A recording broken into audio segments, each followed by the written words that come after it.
नमस्कार दोस्तों, आप सभी का study for UPSC PCS channel में स्वागत है। अग्निपथ योजना जो आई है भारत सरकार की, वो काफ़ी ज़्यादा चर्चा में है। उसी को हम लोग देखेंगे कि क्या है ये अग्निपथ योजना, जिसको लेकर इतना विवाद भी हो रहा है और इतना ज़्यादा चर्चा में है। करंट अफेयर का टॉपिक है।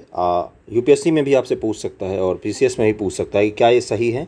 इसके पक्ष और विपक्ष दोनों को देखेंगे हम लोग, क्योंकि एग्जाम में जब भी पूछेगा ना तो ये क्या पूछेगा कि सैन्य आधुनिकीकरण में अग्निपथ योजना का योगदान बताइए। इसके पक्ष में या विपक्ष में 150 शब्द 200 शब्द में आपको लिखने के लिए बोल सकता है। तो हम उसी पॉइंट ऑफ व्यू से करेंगे। हम कोई कंट्रोवर्सी को लेकर नहीं बात करने वाले यहाँ पर। मैं आपको बताऊँगा सबसे पहले कि ये योजना क्या है, इसके पक्ष क्या है, विपक्ष है, क्या इसके साथ सरकार करना चाहती है, सब कुछ पढ़ेंगे। ओके, चैनल पर नए हैं तो सब्सक्राइब कर लीजिए। टूर ऑफ ड्यूटी योजना है। क्या बोला जाता है? टूर ऑफ ड्यूटी योजना मतलब आप आर्मी के ड्यूटी जो होती है उसकी एक टूर ले सकते हैं। कितने वर्षों का? 4 वर्षों का।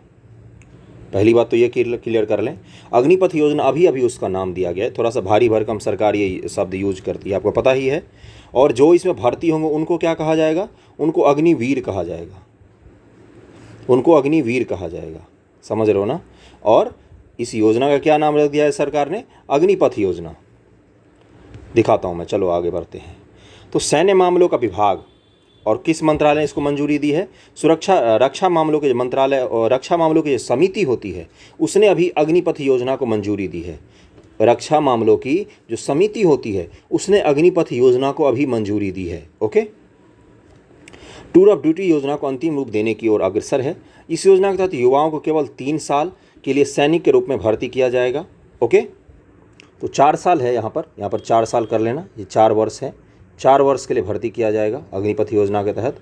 यह सैन्य आधुनिकीकरण प्रतिकूल प्रभाव डालने वाले वेतन और पेंशन बिलों को रोकने की तत्काल आवश्यकता की पृष्ठभूमि में किया जा रहा है। हुआ क्या है ना, जैसे मान लो, जैसे सेना का बजट कितना करोड़ का बनता है? 5 लाख करोड़ का। 5 लाख करोड़ का बनता है। तो होता क्या है ना कि वेतन और पेंशन में बहुत बड़ा भाग सेना के बजट का चला जाता है। इससे क्या होता है कि सेना जो नए नए हथियार खरीदना चाह रही है, आधुनिकीकरण करना चाहिए, नए तोप, नए बंदूक, नए गॉगल्स खरीदना चाह रही है, उसके लिए फंड इकट्ठा नहीं हो पाता है, क्योंकि मैक्सिमम फंड सेना के वेतन और पेंशन में चला जाता है। इसीलिए इस योजना को लाया गया है कि पेंशन और वेतन पर जो भार है उसको कम किया जा सके। ओके, तो ये इसके पक्ष में पॉइंट हो गया। मैं विपक्ष में भी आऊँगा। टूर ऑफ ड्यूटी योजना क्या है? इस योजना को दिवंगत chief of defence staff general Bipin Rawat द्वारा आगे बढ़ाया जा रहा था। इसमें 4 साल की निश्चित अवधि के लिए सैनिकों की भर्ती करना शामिल है, जिन्हें अग्निवीर कहा जाएगा। ओके, यह एक स्वैच्छिक जुड़ाव होगा, स्व इच्छा से जा सकते हैं। 17 से 21 साल तक तय किया गया है। इसमें 17 से 21 साल तक के युवाओं को भर्ती किया जाएगा, मेनली यही उम्र होगा। इसे अग्निपथ प्रवेश योजना के नाम से भी जाना जाता है। अग्निपथ प्रवेश योजना के नाम से यह योजना उन युवाओं के लिए है जो रक्षा क्षेत्र सेवाओं को अपना अस्थायी व्यवसाय नहीं बनाना चाहते। मतलब कि आप एडवेंचर के लिए, या आप आर्मी की ट्रेनिंग के लिए, आप आर्मी लाइफ स्टाइल देखने के लिए, या कुछ दिन की नौकरी के लिए आप आर्मी में ज्वाइन करना चाहते हो, परमानेंट नहीं करना चाहते हो। इसके बाद आप फिर से छोड़ के आप अपनी नॉर्मल लाइफ में आ सकते हैं और आपको फिर जो भी करना हो वो कर सकते हैं। सैनिकों को लाभ। सैनिकों को केंद्रीय सशस्त्र पुलिस बलों सहित कुछ सरकारी नौकरियों की भर्ती में प्राथमिकता देने के साथ मौद्रिक भुगतान किया जाएगा। अभी जो सरकार ने क्लियर किया है कल परसों में, उसमें क्या है कि 30,000 से लेकर और 40,000 के बीच में इनकी तनख्वाह होगी। यानी कि जब भर्ती होंगे तब करीब में 30,000 के आसपास होगी, और जब 4 साल बाद निकलेंगे तब उस समय इनकी सैलरी 40,000 के करीब में रहेगी। पेंशन नहीं मिलेगा। ओके, इसके अलावा इस योजना के तहत संलग्न लोगों को निजी क्षेत्र के तहत भी प्राथमिकता देने पर विचार किया जा रहा है।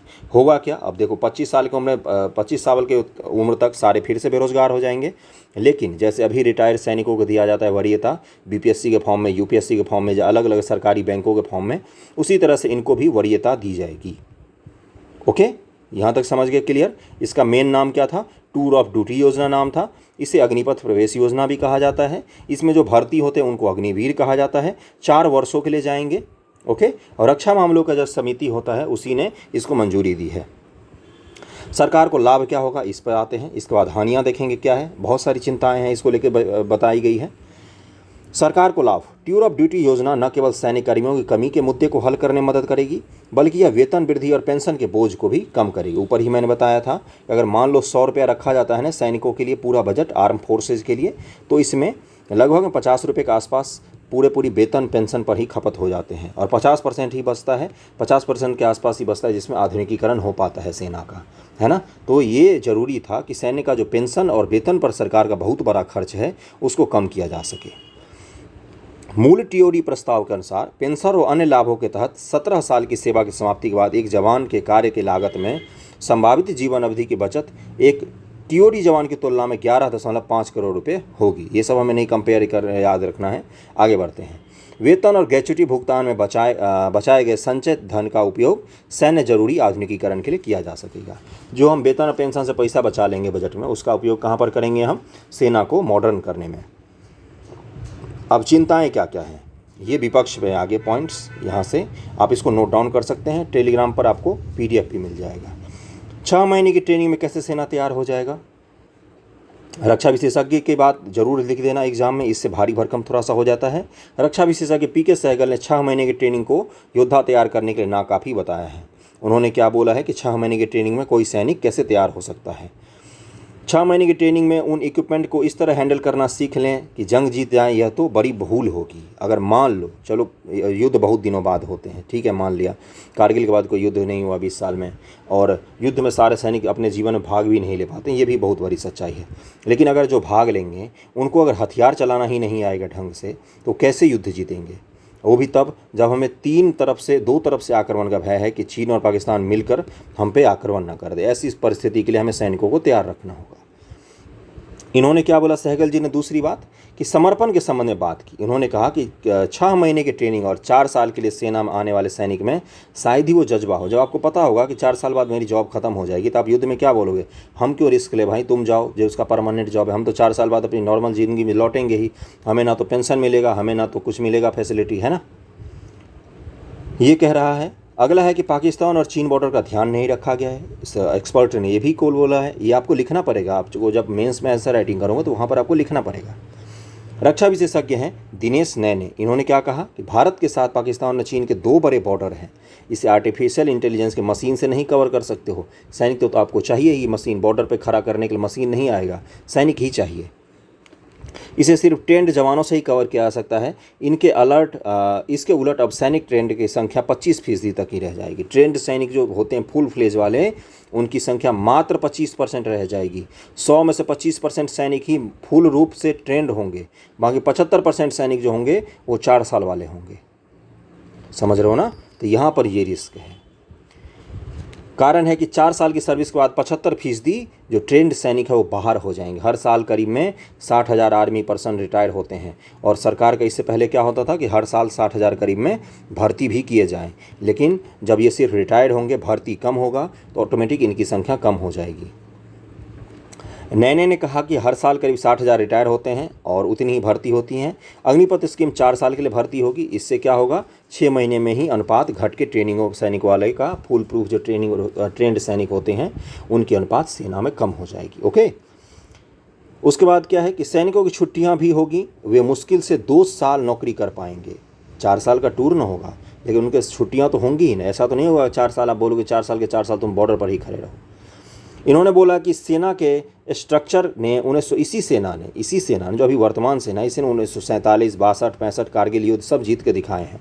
कई लोग मिलिट्री कैंटीन और हॉस्पिटल बंद करवाना चाहते हैं। इन्होंने एक आरोप लगाया है जिसको हमें याद नहीं रखना है, ये लास्ट वाला लाइन छोड़ देना, है ना। इन्होंने बोला कि IAS की लॉबी वगैरह है जो चाहते हैं कि मिलिट्री कैंटीन हॉस्पिटल बंद हो जाए, मिलिट्री को जो फैसिलिटी मिलती है वो सब बंद हो जाए।